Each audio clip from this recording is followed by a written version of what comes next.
W. Lewis, and I'm from Mobile, Alabama. I was born in 1942, and I grew up among elderly blacks and Choctaw Indian, which I'm a part of, who had lurid stories about the Civil War. My grandmother would hold me in her lap, and she would sing songs like from Johnny Come Marching Home Again, Hurrah. And I love those songs simply because she would regale us about stories, because and her friends who was in their, were born in the 1870s, this was in the early 1950s now.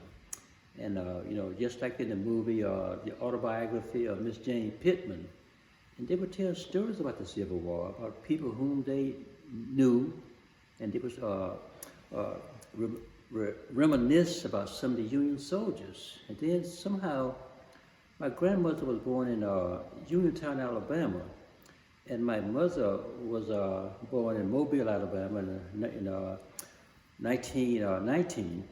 However, on my father's side of the family was from the state of Mississippi, and my fathers would regale us about stories about Jefferson Davis, about his grandfather, great-grandfather was on Jefferson Davis plantation. And he would explain things, and when he married my mother took his name, which was Lewis, and he would tell us stories about how he got the name Lewis. Because back in those days, slaves took the name of the master. My father, great-grandfathers, whatever, great-great-grandfather, as my father would tell us, was always a rebellious type. He would run away from the plantations many times. But he always, as my father would say, my grandfather always, great-great-grandfather, always spoke well about Jefferson Davis, the plantation owner. First of all, I've always dreamed about being a soldier, simply because my father was in World War II, and in the stories about my great-great-grandfather, I was a part of the army when they had the draft. It was during the Vietnam War in the 60s, when the war was escalated in 1964. Ironically, I was trying to avoid the draft because I was a student at a Newman Prep School at the time. But when I got drafted, in a way, I found my calling. I didn't even know it. But I enlisted after I got drafted for 3 years. And of course, I mean, I went to Fort Gordon, Georgia. After having basic training at Fort Dix, New Jersey, I went to Fort Gordon, Georgia. First, I tried to abort the infantry by going to the U.S. Army Signal Corps. Of course, this went on for 3 months, what we call AIT, Advanced Individual Training. Then I got orders for Vietnam, you know, January the 12th, 1968. As I said before, I entered the Army in July 1967, and sure enough, we knew it was going to Vietnam because that's where the war was, and that's why, of course, Tet, the New Year's Lunar Year started a few weeks later. I was stationed at what we call Pleiku in the Central Highlands, attached to the 4th Infantry Division at Vietnam, but we handled mostly crypto stuff.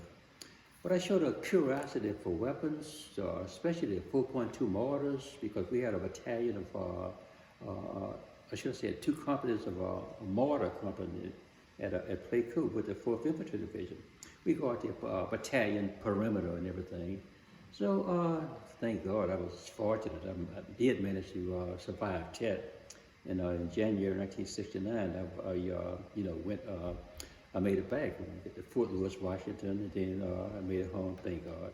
But anyway, upon discharging from the Army in 1970, and when they abolished the draft, I think in 1972, the soldier part was still in me. It was just that I had grown substantially from being in the Army. In fact, the Army brought out things I never knew I possessed, simply because of being from guys all over the country, and from the Pacifics, you know, Guam and so forth, the Philippines. You learn how to deal with people. This is what the military brought out of me. It also brought out some talents I never knew I had. And so I was still a soldier at heart.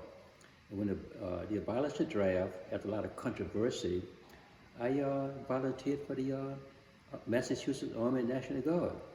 Well, of course, I went to the 126th Signal Battalion in Quincy in 1973. And then that was too boring for me. I love weapons, especially mortars. And I went to a unit in one of the oldest units in the state of Massachusetts, the 182nd Infantry Battalion, which goes all the way back to the Revolutionary War, one of the oldest battalions in the country, as long as the 101 Infantry at that time. And through the war, again, I stayed in. I really enjoyed it because we went overseas twice to Germany. We went to Germany and South Korea of annual training. Sometimes the training would be a month. And again, it expanded my horizon. And the Guard, I really grew because went from a specialist fourth class all the way to sergeant first class. And then they provided, this because of Ronald Reagan's, when his presidency, he created more defense funding. I went to all the schools, the EC Academy twice for the beginning, and senior, because once you made E6 or E6, you had to go to the academy. You had to expand your skills, and you had to be proficient in all type of weapons.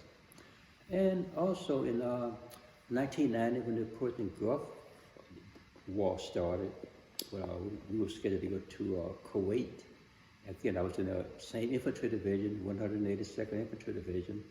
But this time, my MOS, military occupational specialty, was NBC, nuclear, biological, and chemical warfare. The fact that I was getting up in age and those mortars was messing my back up, especially the 4.2, because those are heavy weapons. You get in a firefight, and we had to fire mortars, and what we call Williw peats, illumination rounds for the infantry at night. It takes its toll on you when you're in your late 40s, which I was in 1990.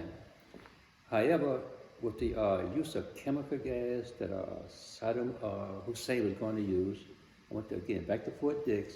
It was a tough MOS. There's a lot of math involved in it. So it was a chemical warfare, nuclear warfare, but mostly biological and chemical. But through a lot of hard studying, I passed I got to the MOS. And I stayed at the MOS until my 60th birthday. That's the mandatory retirement age, which I get my military pension now. This was in 2002. And right to this day, I still miss the military. So therefore, that goes back to my great-great-grandfather, because he was a soldier, and simply because he ran away from the plantation to go join the Union forces at the Battle of Shiloh. That was in 1862, according to my according to my grandmother. However,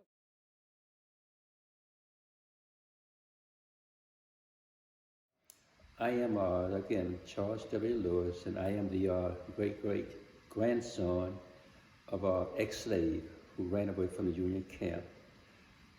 His name was Williw T. I don't know, X, because he really didn't have any name. So the reason he had got his name from when he ran away from the plantation to go to the Union camp, and that was a resident from Maine, and the last name was Lewis. So he took the name Williw T. Lewis, which is my last name now, because he married my mother, and that's how we adopted the name Lewis, as most some slaves do. I don't know if you saw the movie, the autobiography of Miss Jane Pittman, when she took the name from a Union soldier in that movie that came out in 1974, Pittman. But all of us do. We took our anglicized name, but that was an appropriate thing to do, because it wasn't an African name. So that's how my great grandfather got the name Lewis. He took it from a Union soldier. And as a camp aide in the Union camp, he was put himself to use. I don't know what he says. He served as a scout, taking soldiers back to some plantation, according to what my ancestors, my great grand folks on my father's side, would relate that information to me. And he was again a soldier at heart. It come right down to my father, which was a soldier at heart. I have another brother who spent 20 years in the U.S. Air Force. Because as I said before, I don't know if it goes in the genes. It just goes back to my ancestry. Some people's genes are good to be singers or whatever profession, but in my family it was mostly being in the military, being a soldier. One of my older brothers broke tradition by going into the U.S. Air Force. And that's how I got involved in especially military history. I really love it. I just can't get enough of it. And it goes back to my great-great-great-grandfather. So I was looking forward to brother Kevin, when he was supposed to, Kevin Tucker, he was supposed to speak about Benjamin Butler, because a lot of slaves left their plantation. You go to the Union camps, because that, in a sense, create a ripple effect where thereby it forced the president to act, eventually, as well as the Congress, because when slaves were running away from the plantation, that meant there was no one to do the work and everything. So in other words, that was the rebelliousness in my great-great-great-grandfather. So in other words, it's sort of to the Lewis, especially in the Lewis side of the family, because most of us went to the military. But I tried to connect the dots. But it was just so many slaves just leaving the Union camps. And, I don't know if they kept records of them or not, but it was mostly as laborers, because that kind of freed some of the soldiers, especially infantry soldiers, whereby they could fight. They were useful that way. But again, that put the hurt on the plantations on them. So my father was a part of that. My great-great-grandfather was a part of that rebellion. Because as I said before, it forced action. It forced the Congress to act, President Lincoln to act. In fact, our Emancipation Proclamation, January 1st, 1863, because he did get a military victory at Antietam, which he, caused a lot of again, I say Negro soldiers to get involved fighting for the Union Army. And I think it ended up 179,000 and 180,000 ended up fighting for the Union. But that was my great-great-great-grandfather was a part of that rebellion that spearheaded that. So that's how I'm still, we're looking for some attachment or get involved in the Civil War. In fact, when I saw Dexter Bishop at the soldiers, that was, oh my God, that's my calling. I was looking for it. I didn't see it in the newspaper at all. I always read Civil War books, and I saw something about on PBS, Ken Burns come out with the Civil War. Oh, that really, it stirs something in my soul. I didn't know it was there. It was there all the time. So that's how I got involved in the Civil War. Even to my age now, I just love it. And including the music. I'm touched by it. And especially, yes, because the evidence is right there. As we discussed earlier, there are some aspects about a history that we try to avoid.